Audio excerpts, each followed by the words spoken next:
Всем доброго утра.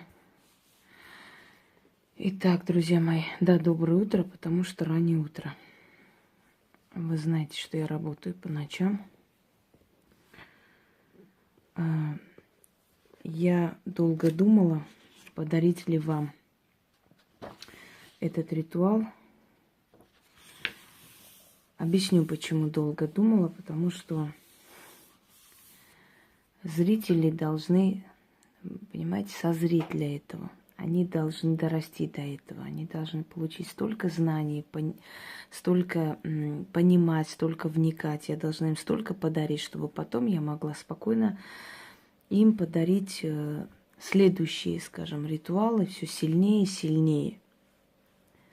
Я хочу вам подарить определенное обращение. Это обращение составила я сама, но на основе тех обращений, тех слов, которые обычно использовали при обращении к этой душе человека, которого сейчас нет в живых, но который слушает, слышит и помогает. На самом деле имя этого человека затерялось, и нету в истории, не осталось имя этого человека. Известно, что он был из области Ширди, который находится в Индии. Называли его Саи Баба, что вообще вперемешку, да. Саи означает святой на персидском языке, на фарси. Баба на языках арийско-индуйского происхождения, которое потом перевелось и на тюркский язык, означает отец. Так вот, в переводе это означает святой отец из Ширди. Но его так и называют, он в истории остался как Ширди Баба, отец Ширди. Кто был этот человек? Известно, что примерно он рожден в 1838 году, умер он в 1918 году. Это был человек, который почитал все силы всех богов. Даже, скажем так, очень религиозные мусульмане признавали его святым, хотя он был индуйского происхождения. И он говорил, что он служит всем силам, всем богам и передает силам, которые руководят судьбами людей и мира, просьбы людей, их трудности, переживания, молится за них, просит за них, и боги слышат его. Он ходил и в мечеть, он ходил в индуистские храмы, он ходил в христианские храмы и поклонялся всем силам. Сначала его воспринимали как блаженного, как сумасшедшего, но потом, когда начали происходить чудеса, когда начали излечиваться люди, когда начали меняться судьбы людей, вы замечаете, свеча то яркая, то, в общем, непонятно. Когда начали происходить определенные чудеса, люди поняли, что это не простой человек, что это действительно посланник всех сил. Так его и начали называть.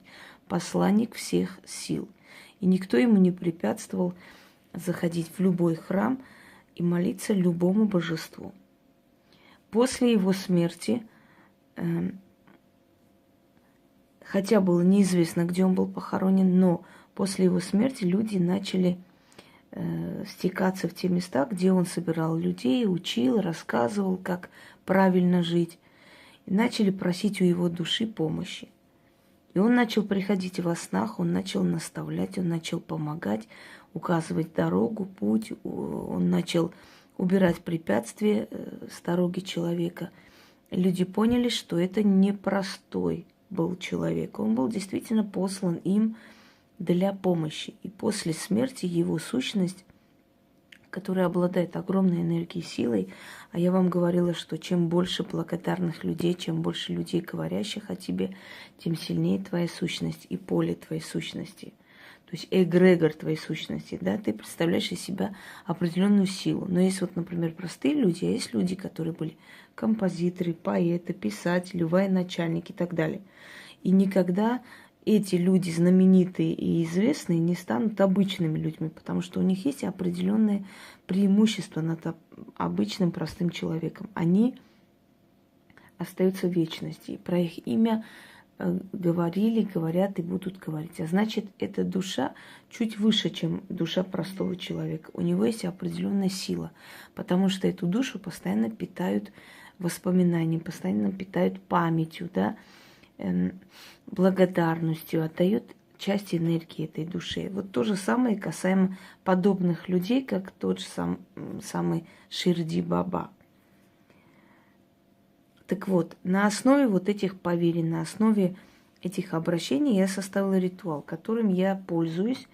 И хочу сказать, что весьма благоприятно это помогает.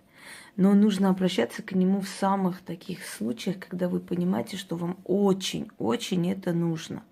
Не просто там, вот мне нужно 100 рублей, чтобы пойти сигареты купить и так далее. А вот нечто такое, что очень вам нужно. Если это желание, скажем так, очень весомое, то исполнится, скажем, за некоторое время, да, нужно будет немного подождать. Если это желание более такая доступная, то это сбудется очень быстро. Только единственная просьба – не злоупотреблять этим ритуалом. И следующий момент, чтобы человек знал, что просто так ничего не дается, когда он исполнит вашу просьбу и даст вам то, что вы хотите, вы должны будете кому-то сделать добро. Любому человеку в трудной ситуации помочь. Либо оставить определенную сумму денег возле дверей человека, который плохо живет. Либо купить корм и накормить всех бродячих собак и кошек. То есть вы должны добрым делом расплатиться за то, что он вам даст. Потому что его душа была доброй. И эта душа помогала любому человеку, невзирая на национальность, вероисповедание. К нему до сих пор обращаются все нации, все люди, особенно на Востоке. И мусульмане, и христиане, и алюты, и копты, и кто угодно. Итак, зажигайте свечу темного цвета, потом можете погасить. И читайте. У вас будет умиротворенное состояние, может некая дрожь и так далее, но это не столь важно. Ширди Саи Баба, ты жил на земле, молился всем богам, почитал все силы. Чудотворец при жизни, чудотворец после земной жизни. Ты отдал свою жизнь на служение алтарь. Ты святой посредник между людьми и богами, дарующий надежду. О Ширди Саи Баба, услышь меня, прошу твоей помощи. Услышь мою просьбу и передай богам мою просьбу и желание. О святой посредник, изъяви желание помочь мне сейчас. Есть у меня просьба. Говорите эту просьбу как можно коротко, четко и ясно. О святой заступник Ширди Саи Баба, согрею я твою душу огнем свечи. Да будет вечная память о тебе и о твоих святых деяниях. Я откуплюсь перед богами, добром за добро заплачу. Низко кланяюсь твоей святой душе и верю, что ты мне поможешь. Аминь. Читайте, погасите свечу. Можно читать любое время, но вы должны находиться одни, вы должны уединиться, чтобы вам никто не мешал, и провести этот ритуал. Этот ритуал можно провести, чтобы он помог вам найти жилье, чтобы он вам помог найти работу, чтобы он вам помог в трудных ситуациях, прекратить преследование врагов и так далее, и так далее. Во многих ситуациях эта просьба помогает. Если вы сделаете все правильно, если вы заслуживаете этой помощи, он обязательно поможет. Но, скажем так, 80% людей, которым я давала этот заговор, говорили, что помогло. И буквально, собственно говоря, очень быстро. Удачи вам и всех благ.